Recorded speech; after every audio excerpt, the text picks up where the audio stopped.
Vamos começar assim, pessoal? Vamos fazer uma rápida apresentação aí. Nós tivemos aula, talvez 2010, 2009, até 2011, foi quando a gente saiu lá da Católica, né? E vamos aproveitar, pessoal, vamos fazer aí uma apresentação rápida. Então eu vou começar por mim, e aí vocês vão fazendo logo em seguida, é rápido. Até porque esse momento aqui não é para nós tratarmos isso. Mas eu queria que vocês fizessem aí as colocações. Eu estou olhando sempre para o lado aqui, mas é porque eu estou vendo aqui o chat e eu quero ficar acompanhando, pelo menos nesse primeiro momento, quem está por aqui, tá, pessoal? Não é falta de respeito com você, não, tá certo? É exatamente porque eu estou vendo aqui o chat, está aqui no meu monitor aqui do lado. Então eu sou professor, gosto disso, faço isso porque eu gosto realmente e gosto muito de fazer o que eu faço. No ensino superior há um pouco mais de 10 anos, e aí teve um período que eu dava aula em cursos técnicos.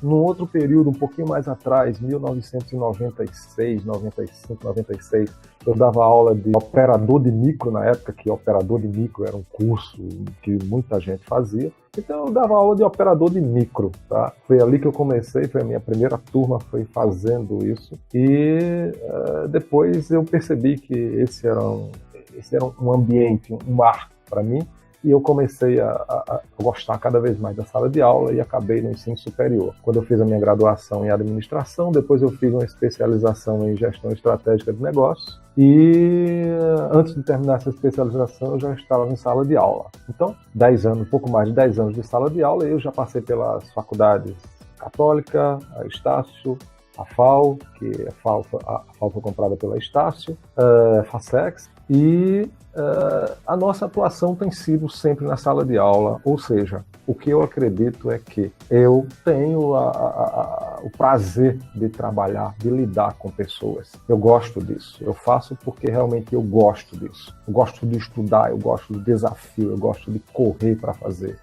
É uma coisa que a gente gosta, e aí, claro, tem que arcar com as consequências. Então, é por aí, a minha área de atuação é isso aí. Depois eu fui fazer uma outra especialização, porque em sala de aula eu percebi que precisava me especializar cada vez mais na sala de aula em si, no ensino superior. E eu fiz uma outra especialização em docência do ensino superior. E aí eu fui fazer um outro curso, eu fui fazer um curso de coaching. E aí eu já comecei a perceber que associava, estava muito próximo com a sala de aula, com a transformação de pessoas. E comecei a desenvolver um outro trabalho, além da sala de aula, algumas ações em coaching. Então, esse é o nosso caminho, e aí de 5 anos para cá a gente só tem atuado nessa área. Mas eu estou agora em sala de aula, continuo em sala de aula, estou na FASEX. Costumo sempre dizer nas nossas reuniões de professores, às vezes eu digo, cara, quem é professor e realmente acredita nisso, a única condição que ele sente em estar satisfeito é quando ele vê um aluno atingir o objetivo, ele vê um aluno desenvolvendo determinadas coisas. Eu acho que isso é formidável. E quem não tem essa percepção, não quer ver, não sente prazer em ver o resultado dos outros, sinceramente não pode ir para a sala de aula. Se você gosta de ver as pessoas tendo resultado, cara, não esquenta, bicho. Agora, também não espera ganhar dinheiro, tá? Eu não conheço nenhum professor rico, mas conheço professores satisfeitos, tá? Eu, particularmente, sou muito satisfeito com o que eu faço. E não tenho nenhum receio de dizer para você ou para qualquer um que vá, pense em satisfação, em desejo de ver o outro atingindo objetivos. Isso é muito gostoso. E aí, pessoal, eu queria saber de vocês o seguinte. Eu criei aqui uma acho que são uns 10 slides aqui, para a gente tentar aproveitar esse momento que nós voltamos aqui a nos contactar, e eu queria aproveitar e trazer para vocês alguma coisa de aprendizado aqui. O que vocês acham da ideia? Eu vou colocar aqui, eu vou compartilhar aqui minha tela só para colocar para vocês aqui o primeiro slide que eu acho interessante vocês avaliarem. Olha só, essa é a nossa proposta, a gente começar com essa pergunta. Eu começo tentando desafiar você, cada um de vocês, para pensar um pouquinho. E se realmente você parasse, né, a pergunta que eu faço aqui, se realmente você parasse e perguntasse quem realmente sou eu? Cada um de vocês, cada um de nós fizesse isso, pelo menos uma vez a cada uma semana, a cada período que você pode definir, já pensasse e pensasse exatamente quem sou eu? Por que eu estou aqui? É possível que talvez algum de vocês, quando viu essa pergunta aqui, já fez uma carinha assim, mais ou menos, né? Quem sou eu? E você deve ter feito essa carinha aí, mas não se preocupa não. Isso é comum que aconteça. E nós precisamos ter isso bem claro. Ter em mente que nem sempre nós sabemos responder o que somos ou quem somos nós. Quando você para e pensa quem realmente sou eu, vem à tona uma outra questão. E a gente podia pensar o seguinte: quando eu me pergunto quem sou eu, nesse momento, de que lado eu devo ficar? Do lado de quem faz a pergunta ou de quem quer saber a resposta? Essa é uma outra questão que a gente precisa pensar. Então, toda vez que a ideia é que eu consiga levar você a pensar assim, toda vez que você parar e raciocinar e começar a imaginar, caramba, quem sou eu? Por que eu estou aqui? Automaticamente já começa a se preocupar em saber de que lado você precisa estar, do lado de quem pergunta ou do lado de quem responde. E se você me responder que são dos dois lados, eu diria para você que talvez nem todo mundo esteja preparado para estar dos dois lados. Por quê? Porque se você estivesse preparado para estar dos dois lados, talvez você não fizesse a pergunta, concorda? É preciso a gente pensar nisso. E eu sempre gosto de, às vezes assim, eu paro e fico, caramba, eu preciso dar uma travada aqui, puxar o freio de mão e começar a analisar o que eu estou fazendo aqui. Por que eu estou aqui? E aí eu começo a responder essas questões. Eu me vejo de um lado e automaticamente eu pulo para o lado seguinte. Por quê? Porque com isso eu começo a perceber que tem a possibilidade de se atingir outros objetivos diferentes daqueles que eu estou atingindo no momento. Por quê? Porque a cada coisa que a gente faz, a gente vai tirando aprendizado. E a cada dia nós fazemos coisas diferentes. Eu sei que você faz algo diferente a cada dia. Se você faz algo diferente a cada dia, é preciso que você aprenda a aprender com essas coisas que você faz. Tem um vídeo que eu postei lá no Facebook do Rubem Alves, que é o vídeo que trata sobre aprender a aprender. E o Rubem Alves tem uma percepção muito interessante sobre esse assunto. A forma como ele trata é bem interessante. Por exemplo, tem uma frase nesse vídeo que ele diz assim: o aprendizado é aquilo que fica depois que o esquecimento faz o seu trabalho. Olha só que legal. O que é aprendizado? O que é que você aprende, né? O que você aprende é exatamente aquilo que fica depois que todas as coisas que influenciam sua mente tiram um pouquinho, cada uma delas tira um pouquinho e faz com que você ainda fique com alguma coisa. E aí o que acontece? Se por acaso você tem vivência sobre uma determinada situação e não aprendeu nada com ela, sinceramente, você deixou com que o esquecimento fizesse um trabalho muito mais intenso do que aquilo que você realmente tinha tentado aprender. Essa é a ideia. A gente precisa aprender a aprender com todas as vivências que tem. A correria hoje é para se tirar sempre o melhor daquilo que a gente vivencia. E um outro problema que nós temos hoje, com relação à necessidade de aprender sempre, é que as pessoas e coisas estão muito semelhantes. E tem algumas pessoas até que insistem em ser exatamente iguais. Ou seja, nós queremos ser iguais. Quando nós queremos ser iguais, nós cometemos alguns deslizes que às vezes podem nos levar a determinadas situações que nem sempre são aquelas que nós esperamos. O que vai acontecer? É que nós vamos ser mais ou menos isso aqui. Você vai ver que todo mundo é igual, vai ter alguém diferente lá no meio. E a pergunta é: esse alguém poderia ser você? Não poderia? Se esse alguém poderia ser você, então por que você não faz isso? Essa é a nossa discussão. A questão não é ser melhor ou ser pior. A questão é você fazer do seu jeito. O que o cliente espera de você? Ele espera que você faça diferente. Porque fazer igual, toda esquina tem uma empresa fazendo igual. Você já pensou em fazer diferente? Esse fazer diferente é o que o cliente está esperando. Ele não sabe o que é, mas ele espera que seja diferente. E você precisa fazer diferente. Por que você precisa fazer diferente? Porque o cliente, quando eu falo cliente, não é necessariamente o cliente que compra o seu produto. Eu estou falando do mercado em si. O mercado de trabalho, o mercado de venda, o mercado, seja lá de que lado você esteja, o seu cliente é exigente, ele vai exigir de você o seu aluno é exigente, o seu aluno é o seu cliente. Em um determinado momento, as instituições diziam que ensino não se vende, uma filosofia, não sei das quantas, mas está provado que o aluno é o cliente, é ele que paga ao professor, à instituição, a estrutura, os custos fixos, os custos variáveis, é ele que paga, ele é o cliente. Consequentemente, ele é exigente, que é diferente, porque o convencional todo mundo faz. E se tratando de mercado de trabalho, se você vai trabalhar numa empresa, isso vai ter mais ou menos a mesma característica. A empresa vai exigir que você faça algo diferente. Ou melhor, é como se ela imaginasse: o que você tem a nos oferecer? Vai, observa ali aquela coisa muito linda por fora, a casca está muito interessante, mas chega uma hora que diz: ei, chegou a hora do vamos ver. Quando quebra aquela casca que tem ali por fora, o momento de maior ação necessário, uma ação mais acertada, e aí, cadê? Não sai nada. Algumas pesquisas têm mostrado que muitas pessoas são contratadas por competência, o que está no seu currículo, vocês já devem ter visto isso, e são demitidas por falta de habilidade em relacionar-se com pessoas, em entregar aquilo que prometeram, em dar o resultado esperado. Por quê? Exatamente porque nós estamos preocupados com a imagem. Lembra aquela coisa de ser todo mundo igual? Pois é.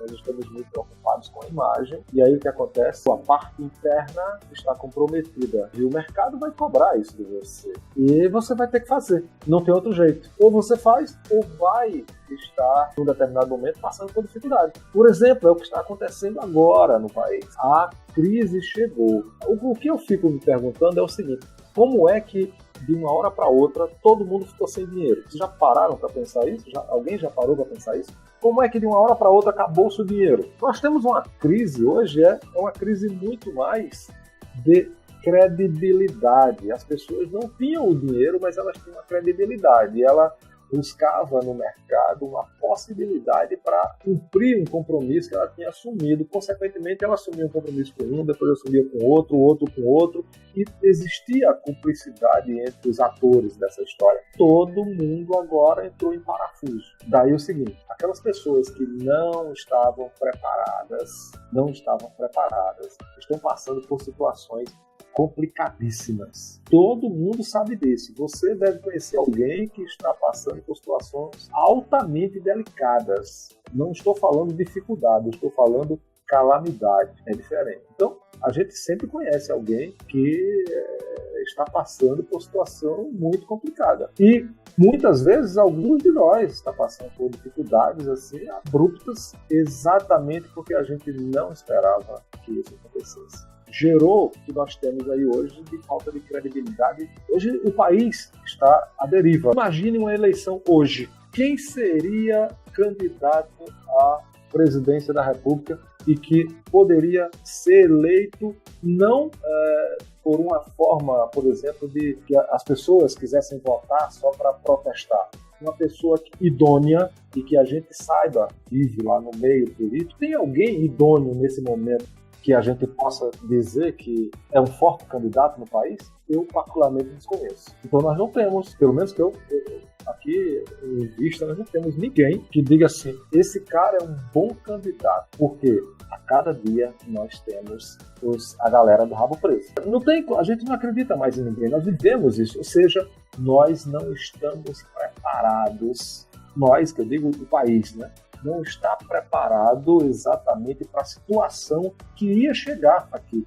Porque ela iniciou lá nos Estados Unidos, passou a Europa, passando a Grécia, aquela situação toda, a Grécia demitindo funcionário público, e nós estávamos aqui vivendo, todo mundo tranquilo, só curtindo a Telex Free e outras coisas, ganhando dinheiro, fazendo fortuna, né? Então, a gente precisa estar preparado, porque na hora que aparecer a oportunidade, a gente precisa estar lá dentro. A possibilidade de aproveitar essa oportunidade vai depender daquilo que você acredita ser. Vai depender daquilo que você acredita que tem a competência de fazê-lo. Alguns de vocês já disseram aqui: eu quero ser professor, eu vou fazer uma especialização tal, vou fazer outra aqui, outra ali. Então observem, não esqueçam, é só um conselho, tá? Pensem o seguinte: vão se especializando e vão se preparando, porque na hora que aparecer a oportunidade, alguém vai dizer para você: tem essa oportunidade. Você topa e aí você vai ter que acreditar em você e topar ou não. Você vai ter que acreditar em você mesmo. E esse acreditar em você não é só um discurso, não. Cara, é chegar assim, parar de frente para o espelho e responder aquela primeira pergunta. Quem sou eu? Quem realmente eu quero ser? Aquela história, né? O que eu quero ser quando crescer, tá? É como se você pegasse uma folha de papel, escreva exatamente: eu sou fulano de tal, eu tenho isso, eu quero fazer isso, eu tenho essa intenção, eu vou aproveitar a primeira oportunidade, mas eu preciso escrever isso mesmo, é preciso que você escreva isso mesmo, porque dessa forma você vai começar a colocar na sua mente, construir na sua mente aquilo que você acredita sobre você. E aí você vai chegar ao ponto de responder quem é você. Por que eu estou dizendo que você precisa fazer isso? Sabe por quê? Porque existe uma coisa chamada autoliderança. Eu não estou falando de automotivação, estou falando de autoliderança. Inclusive tem um vídeo lá no nosso canal que fala sobre motivação e automotivação. O que eu entendo sobre automotivação. E quando eu falo em autoliderança, por exemplo, eu gosto muito de um autor chamado John Maxwell. E o John Maxwell tem uma frase nesse livro, 21 Minutos de Poder na Vida de um Líder, que ele diz assim: a maioria das pessoas tende a pensar na liderança apenas em termos de ação, mas a liderança não é apenas uma coisa que você faz. Liderança é algo que você é. E ser líder significa se autoliderar. E se autoliderar significa ter a responsabilidade de responder aquela pergunta: quem sou eu? E saber também de que lado você vai estar. Do lado de quem só pergunta ou do lado de quem quer saber a resposta. Eu preciso avaliar isso. E isso se faz exatamente a partir da auto... Quem muda a minha vida sou eu, não são os outros. Só que eu preciso querer isso realmente. Eu quero isso realmente. Eu sou assim, eu acredito nisso. Se eu acredito, eu vou correr atrás. Mas eu vou mesmo. E correr atrás exatamente como a gente está fazendo aqui. Plena terça-feira, 9h20 da noite, a gente está aqui discutindo sobre algumas questões, se bem que eu estou falando muito mais com vocês. Mas nós estamos aqui tratando sobre algumas questões que a minha ideia é que a gente aproveite esse momento para sair daqui com alguma reflexão sobre as nossas responsabilidades, sobre as nossas vidas, tá? Então, esse livro, particularmente, é um livro que eu mantenho tipo um livro de cabeceira. Para você ter ideia, existem 2 livros que eu não empresto para ninguém. Eu já não empresto, eu deixei de emprestar livros dos meus aqui, mas tem 2 que eu não empresto para ninguém e nunca emprestei. Esse aqui é um deles. Esse livro é muito bom. Nesse pensamento aqui do John Maxwell e com a ideia da autoliderança, o que a gente vai tender a buscar? A gente vai tender a buscar o novo. E esse buscar o novo está associado à força de vontade, está associado à sua capacidade de empreender. Empreender no sentido de fazer, no sentido de desenvolver, no sentido de sair do lugar. E isso requer muita persistência, que também vai estar associada, com certeza, a tua ousadia, a tua capacidade de ter ousadia para fazê-lo, fazer diferente, tá? Claro que isso precisa ter aquilo que a gente chama de eficiência, que está relacionada exatamente aos processos, o como fazer. Isso vai levar você a ter uma eficácia muito maior no processo que você está tentando desenvolver. E o resultado é o que a gente sempre tem, né? Eu estava lendo um livro esses dias, o autor diz assim: a primeira coisa que qualquer palestrante precisa ter em mente é que uma apresentação começa a partir do momento que ele se imagina concluindo aquela apresentação. Então, como você se imagina concluindo aquele seu projeto? Como você se imagina nele daqui a 1 ano, 2 anos? Como é que você se vê naquele projeto? Se você consegue se ver num resultado satisfatório, a probabilidade de que esse projeto dê certo é muito grande, diz lá o autor. E eu até concordo com isso. Se eu voltasse a lhe perguntar: quem é você? Já pensou aí? A gente roda e cai na mesma situação. Quem é você? Ou você pode se perguntar: quem sou eu? E se eu for um pouquinho mais além e perguntar para você: o que você tem feito para responder essa pergunta com mais facilidade? é aquela questão da eficiência do processo em si. É preciso avaliar o que mudar para poder atingir o objetivo que eu quero.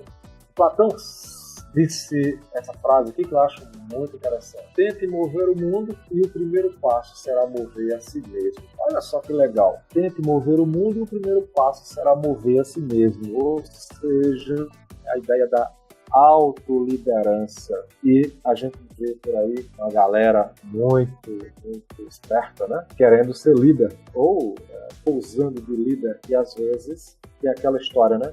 Você quer administrar uma empresa, mas a tua casa você não consegue gerir. E aí vem a pergunta, como é que você quer mudar o mundo, quer mover o mundo, se você não consegue se autoliderar, não consegue se autodesenvolver? E eu diria para você que isso passa por algumas questões, como, por exemplo, você sabe quais são as soluções? Você já parou e escreveu sobre eles? Aproveitando aquela mesma página, aquela mesma folha que a gente vai escrever quem sou eu, a gente pode pensar quais são os meus sonhos, que sonhos eu tenho, se bem que tem algumas pessoas que nem têm isso. E quando eu conseguir responder que sonhos eu tenho, eu posso pensar em como vou construir esse caminho, como isso vai acontecer. Mas lembrando daquela história lá do final, eu preciso desejar, imaginar, me ver no topo, lá no topo. Eu preciso me ver lá no topo. Aí nesse momento vai ficar mais fácil eu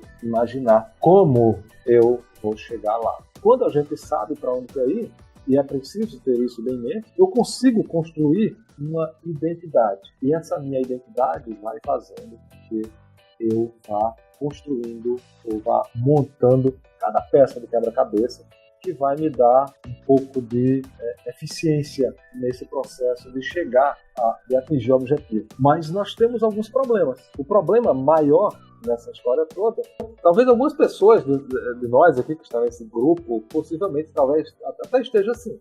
Não precisa se identificar aí, mas é possível que alguém esteja assim, exatamente roda e não descobriu ainda o caminho para chegar lá.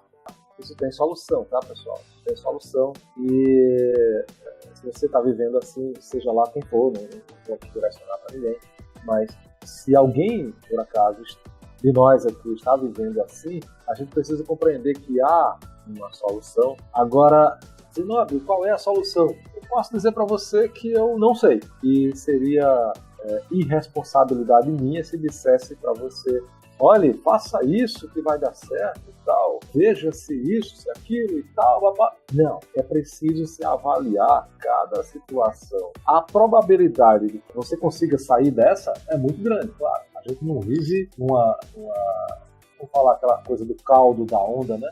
A onda, você está lá na crista da onda e se você escapar daquele negócio, vai escapulir ali, você vai cair naquela parte que não é tão interessante, né? E vai dar um caldo ali, mas aquela onda passa. E na nossa vida, ou nas nossas vidas, também acontece assim. As ondas passam. Você está no pico e daqui a pouco você está numa situação delicada, mas isso passa. Detalhe, eu não posso simplesmente, quando a onda passar, eu cair lá naquele pico da onda, né? E cair naquele caldo, eu não posso simplesmente deixar, não, agora já acabou e eu vou ficar por aqui mesmo e vou morrer aqui sem problema. Não, eu vou precisar espernear, mas espernear muito. É agora que eu vou precisar nadar com mais intensidade, é quando a onda estiver me jogando ali. Eu preciso criar uma possibilidade para que me dê a condição de sair daquela história lá. Talvez a gente tenha uma forma interessante para pensar sobre isso, e eu proponho que seja feito um exercício mais ou menos por aqui. Você precisa parar, dar uma olhada ali, vai para frente do espelho e raciocina, faz esse exercício com tranquilidade, com muito respeito pela situação que você está vivenciando ali, e talvez essa alternativa não seja a mais satisfatória. Mas se você voltar a fazer esse exercício amanhã, eu tenho um amigo que ele diz assim, se você tem um problema muito sério, mas muito sério mesmo, não resolva no mesmo dia. E aí eu perguntei para ele, por que, Alberto? Ele disse, porque no dia que você tiver o problema, ele vai estar tomando 100% da sua atenção. No dia seguinte, pode ter certeza que ele vai tomar só entre 60% e 70% da sua atenção. Consequentemente, no terceiro dia, será só uns 50%. E aí você vai se acostumando com ele. E vai chegar uma hora que você consegue resolver. Eu não sei se vocês concordam.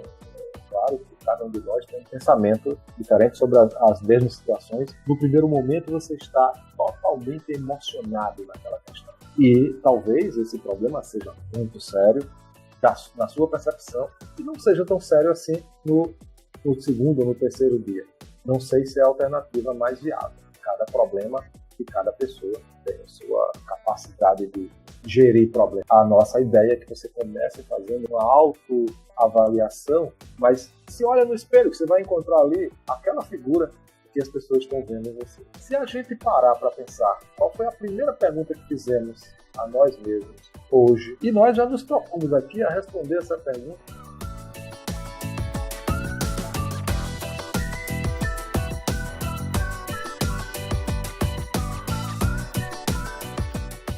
a gente só vai sair do lugar, fazer algo diferente, se a gente estiver a todo momento aberto a aprender algo novo. E isso vale para tudo.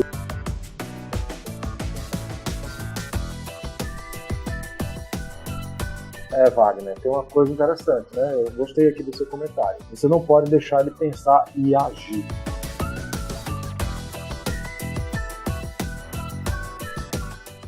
Eu vou finalizar aqui, já são 10 horas, então 2 horas que a gente está batendo papo aqui. E eu tenho muito a agradecer a vocês aí por estarem aqui com a gente.